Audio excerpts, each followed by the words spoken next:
మెదక్ జిల్లా చేగుంట పట్టణ కేంద్రంలో శ్రీ నల్లపోచమ్మ అమ్మవారి బోనాల జాతరను బాల సంక్షేమ సంఘం ఆధ్వర్యంలో ఘనంగా నిర్వహించారు. ప్రతి సంవత్సరం నిర్వహించే ఈ జాతరను ఈ ఏడాది కూడా భక్తి శ్రద్ధలతో జరుపుకున్నారు.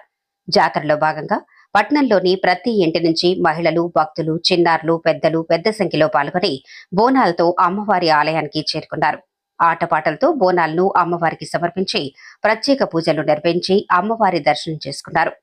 ఈ సందర్భంగా స్టాలిన్ నర్సింహులు మాట్లాడుతూ ప్రతి సంవత్సరం నల్లపోచమ్మ అమ్మవారి బోనాల జాతరను ఘనంగా నిర్వహిస్తున్నామని, అమ్మవారి దీవెనలు ప్రజలందరిపై ఎల్లప్పుడూ ఉండాలని, గ్రామంలోని ప్రజలంతా సుఖ సంతోషాలతో ఉండాలని అమ్మవారిని ప్రార్థించినట్లు చెప్పారు.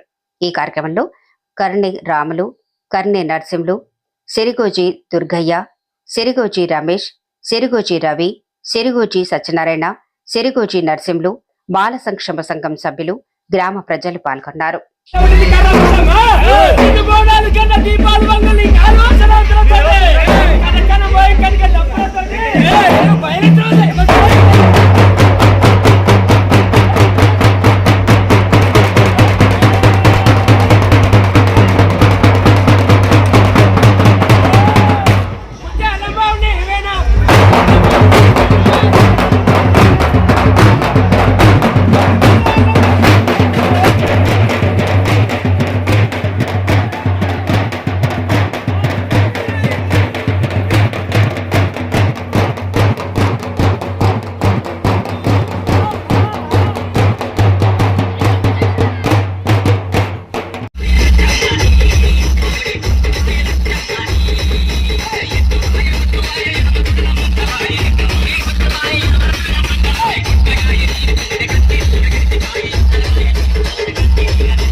వచ్చిండ